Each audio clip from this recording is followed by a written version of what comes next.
Good morning, y'all. Taylor here with y'all 106.7. Today I'm joined by country music singer, songwriter, and winner of American Idol Season 20, Mr. Noah Thompson. Welcome, y'all.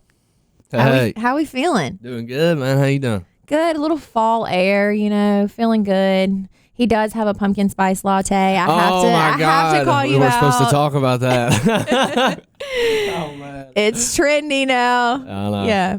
Well, you've had a really busy year. I mean, your life just in the last 2 years, your life just completely changed. You've been on a whirlwind pretty much. I mean, how's it been going? It's been going, man. To sum it up, coming off of American Idol, I used to work construction. I got signed up, and then all of it kind of happened so fast. I got thrown into the show, and then coming off of the show, trying to map all that out. At the same time, I had a little boy at a really young age, so I'm running back home from Kentucky to Nashville, trying to see him as much as possible. And I'm trying to write songs and tour and everything all at once, And at that point, man, I was just trying to stay as consistent and as busy as I possibly could. But it just, I recently made the decision to kind of become an independent artist because I felt like me personally, I just felt like I needed to sit back and kind of take time for myself, and I did that. So making that decision just felt like it was right for me at that point, and I feel like it's kind of took a lot of weight off my shoulders, if that makes any sense. And which I love American Idol and everything it done for my career, my life in general, and my family. It changed my life all around. But I feel like it was just kind of right for me to do that at that point. And it's been great, man. It's been cool to finally do everything on my own, in my own way, and it's just me and my manager currently, and we're just doing everything we can and writing songs, and we just got a Luke Combs cut, so it's like we're doing all these things. Casual. It's awesome, man. Yeah. It feels like things are just kind of looking up, if that makes any sense. That's awesome, and I think you touched on it. Like being an independent artist, you have so much freedom. You have creative control. American Idol definitely gave you a platform, but it's not who you are, Yes, and you're starting to show that layer by layer of who Yes, you ma'am. are. Yeah. And that Luke Combs cut, so let's talk about that. Did I read where you kind of just started writing songs 2 years ago? How did you I'm not gonna sit here and say that that song was my idea or anything. I'm not even gonna pretend but that I am so unbelievably grateful for that song because I'd always loved that song, you know what I mean? And we wrote that song about my little boy, you know what I mean? And I'm super, super proud of it at this point, obviously. But then I was at that point, man, I was just coming back and forth from Nashville, staying at Airbnbs. I hadn't even moved down here yet. I was just trying to write songs with other people because I'd never had an opportunity to write songs with other people. I didn't realize people did that, you know what I mean? Yeah. So I'm coming into these rooms, a nervous wreck. I have no idea, you know what I mean? Having anxiety attacks. Imposter syndrome. Yeah, I'm like, dude, I don't know what I'm doing. I have no idea, you know what I mean? But then, at that day, man, for some reason, I wrote with these two boys. I wrote with Nick Columbia and Blake Dinsmore, and it's the first time we ever wrote or met. And I don't know what it was, but the chemistry was just there, and we just kind of talked through and stuff. And I was, actually helping write things, and it just kind of just fit. It just fit right in, and I love that song. And it's Front Door famous. Yes, ma'am. Yeah. Yes, ma'am. It went from that, Thank God I didn't cut the thing because 2 years later, Luke ends up hearing it. And isn't that crazy too? How it happens, in Nashville, you'll write an incredible song and it'll just sit there, kind of. And it's honestly, it's amazing.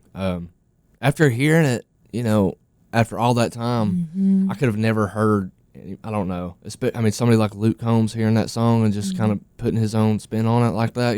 I after hearing it over all that time, though, I finally I listened to it. I was like, man, this really kind of sounds like a Luke song, it just, to me, it felt like something Luke would sing. So when Nick had told me he had initially talked to his publishers and, they had pitched the song, the way that Luke had ended up hearing it was just honestly kind of mind-boggling, but it's just so neat how it all worked. How did he end up hearing it? From what I heard, Nick had pitched it to his publishers about, he came to them and said, this is a Luke song. And they were like, okay, yeah, whatever kind of thing. So they ended up sending it to a guy named Rob Snyder, and Rob writes with Luke 24/7, I guess, or did. But I had written a song with Rob, not even, I think, 2 weeks after that or something. And he had told me that it was just kind of crazy how Luke had just came in, and Rob was literally sitting there listening to the song, and then Luke had came in, and then he was kind of like, what's that song, you know what I mean? And then they sat and That kind of gave me chills a little bit. Wild. It's just like a God thing. Like it's just meant to be, you know. It's wild, man. Yeah. Like Rob knew that Luke was right for this whole Fathers and Sons project, but they were obviously talking through that, but then he was listening to that song, and then Luke heard it, and he was like, what's that? And kind of, I guess, caught his eye, and then they, finished it up. So that's so cool. It's amazing. Congratulations. Thank you. Yeah, thank you. And I'm sure that gave you the confidence to kind of keep going, finding your place in the writer's room. And it is crazy because Nashville's not like anywhere else in the world. You have a lyric guy, a melody guy, a track guy, and then all these people come together, and it makes something so beautiful. Yeah, it's honestly, it's amazing, and I've met so many cool people, man, just in the short time I've been here. I've only been here 2 years now, but like I'm just learning as I go, and that obviously that thing right there with Luke, that's like a dream come true. Yeah. I'm blessed enough to say that I've had the opportunity to even have a Luke Combs cut in general, because that's obviously something that's kind of unheard of. So it's like I'm grateful for that. Well, first of many. I just got to give Luke a big hug when I see him. So. Oh, yeah. He seems very huggable. He does. Yeah. He does. He seems like a great guy. No, when you write songs for you or yourself, because that song originally you thought might be for you, right? So you're just writing for the sake of the song. You're not writing for any particular artist mostly these days. Yeah, no, yeah. At the moment, I'm definitely honing in on my whole artistry.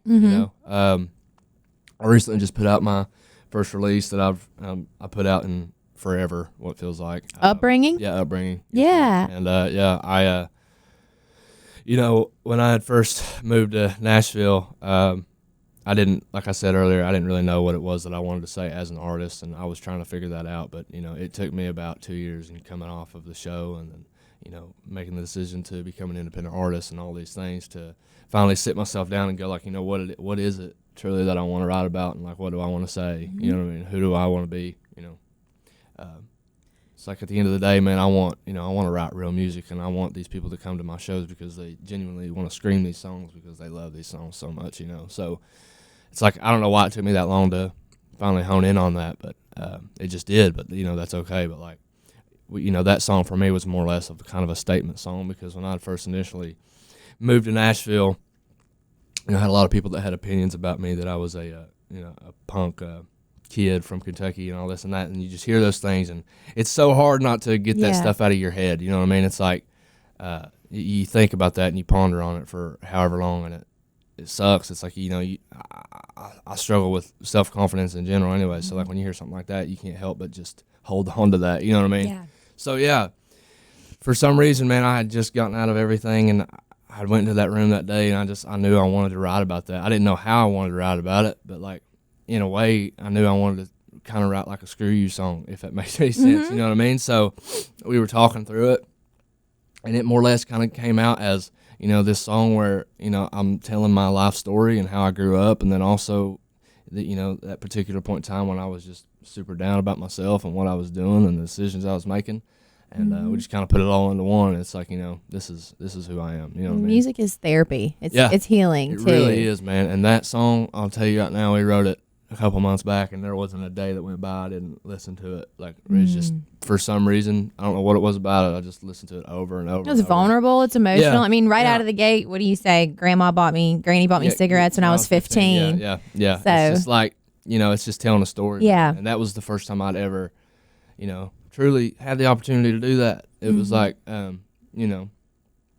sharing wise with fans and people that genuinely want to listen to the music because they love the music. You know what I mean? That was the first time I had been able to do that. So it was really nerve wracking for me. It's like, I don't really know how people are going to. Oh yeah. It's like bearing your soul. Somebody's reading your journal. Yeah, for real, and like, I'm the one day tonight guy, man. You know what I mean? Coming off of American Idol, singing about somebody getting married in September. You know what I'm saying? And I love that song. And it's like, that song shaped me. I'm so grateful for my whole first project and what it done for my career and what it done for my life in general. But it's like, at the end of the day, I feel like you just gotta ask yourself as an artist, like, what do you want to be singing? Oh yeah, they're so different melodically, lyrically.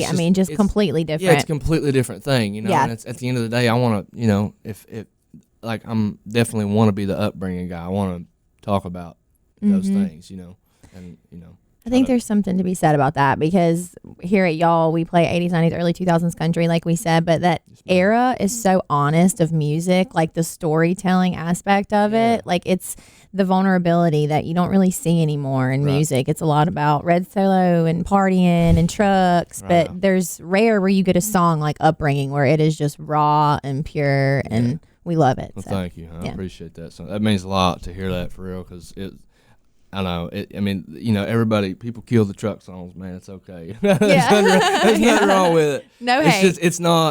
It's not me particularly. Yeah. You know, and it's not something I've ever kind of been able to get behind. So and you know, and in Nashville you see it so much. It's a very commonly used thing. Not just the truck. It's like, you know, it's a very commonly used thing in the country music. But that's okay. But like, I guess for me, I don't know. I wanted to not necessarily stand out, but just, you know, I guess just be myself. You know? Yeah. So. Well, I think it's working for you. We like who you are. I appreciate So just keep being that. Thank you. And you so wrote much. that with Lalo. I love Lalo. Oh, and my Josh God. Dorr. Yeah, I know. I love both of them. He's so talented. So I know. I it's love just them both. amazing to see his career take off as well, you know. So Yeah, 100%. They're both great dudes. That was the first time we had written together. So I felt like going into the room, the chemistry was just kind of spot on, you know. Yeah. So it felt great. So you're living in Nashville now? Yes, ma'am. How's it treating you? It's treating me, man. Yeah? The It's traffic? treating me. A lot Yes. more traffic than God. Kentucky? Yeah, it's horrible. It's absolutely horrible. I don't know. That's something I don't think I'll ever get used to be honest. But Yeah. you know, it just comes with it, man. You'll find your places to eat, your barbecue spots. What's your favorite spot? You say Slim Pickens or something? Slick Pig. Pig. Yeah. That's awesome, dude.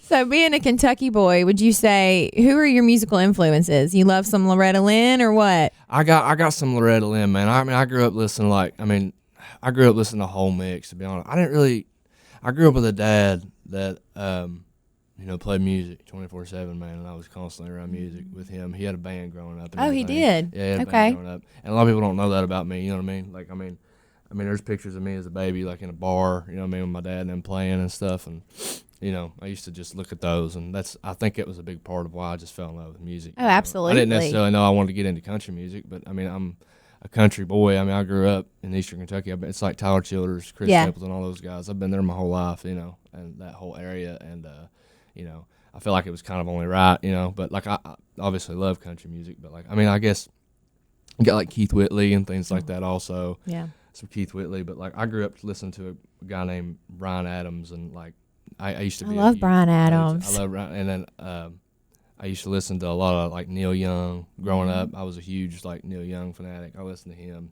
I don't know. You got a good mix in there. Yeah, I mean, I definitely have like an older soul when it comes to music. Like I listen to a lot of the older stuff. You know what I mean? But you know. So when you touched on you being like in a bar when your dad was on stage, I can just see your son, you know, doing that with you, because you said he's starting to realize dad plays music and stuff. Yeah. So No, yeah, it's you know, for my dad, man, like that. This was, you know, obviously doing this was obviously always his dream. You know what I mean? So when I had first come off of Idol, you know, and then you know, obviously won the thing, it was a huge thing for all of us, you know, but we just didn't expect that necessarily. It was truly just my buddy. We got on there and we just kind of hoped for the best, and that was about all there was to it, you know. But once I'd come off of it to myself, to my family, it was just like, wow, you know. Yeah. Especially to my dad, you know, that was a big thing for him, and I mean, it was kind of a big thing for me through him, if that makes any sense. Because, you know, I'd always, you know, chase the same thing just as he did, because, you know, he loved it so much, and it made me fall in love with it so much also. And so, yeah. It's kind of a full circle moment. Yeah. Was it your idea to audition? I mean, and then you won. So, like, what was probably just a whirlwind, you know? Yeah, it is nothing other than a whirlwind, man. Like, when I say, like, my buddy and I, man, my buddy Arthur back home, you know, he really signed me up, and he told me he was going to sign me up, and this was, I guess, 3 years ago now, I think. I'm not really sure. I think it's about 3 years Thanks, ago. Arthur. Yeah. But we were working, and he really told me he was going to sign me up. And I was like, man, don't do that. You know, I was completely against it because I was just freaking out. There ain't no way I would have done that. And he did. And then he ended up having me come down to do like the Zoom call thing. And we're getting to know the producers behind the scenes and stuff like that. And we're just kind of talking through it. And they had you know, I'd sing a couple songs and they liked it, I guess, and then they told us to fly out. The next place we'll come is fly out, and then we went and did that, and then we got the gold ticket, and then it's like, wow, man, this, you know, we're famous now. Yeah. You know what I mean? That was the biggest Give me deal that ever. blue check mark. Yeah, oh yeah, for sure. Heck yeah, you daggone right. We got that gold ticket, you know. And it goes from that, and I go back home and ended up flying down to Hollywood and stayed down there for 2 weeks, and we're doing the whole Hollywood thinking I'll make it through, and I go back home like, man, God, I'm in the top 24. It's crazy, you know. And it keeps progressing, and then, you know, rest is kind of history, man. So yeah, Wow. it's wild. Well, we're so excited for you and everything that you have going on. What's the rest of 2024 look like? Are we playing some shows, writing? What are we doing? We got some shows, man, right now. You know, we're kind of in the works of, you know, starting over with a lot of things currently. But it's in a good place, and I'm just writing as many songs as I can right now. Just trying to stay as busy and consistent as I can. You know, try to get these songs that we have currently right now. I'm trying to promote those the best way I can, and on the old TikTok and stuff like that, you know. So yeah, you got to be a content creator in 2024. I'm definitely not a content creator. Yeah. But we're, you know, that's why we just hired a guy to help us with it. Yeah. But I think, you know, you just being yourself, authenticity, that's going to take you farther than anything. Yeah, we'll see, man. I don't know, at the end of the day, if I can write the best songs to my ability and put them out, and, you know, you just got to pray and hope they do well. Amen. Well, thank you so much for hanging out with us today, Noah. We can't wait to see you on the Opry stage one day. We'll see. Thank you so much. Yeah.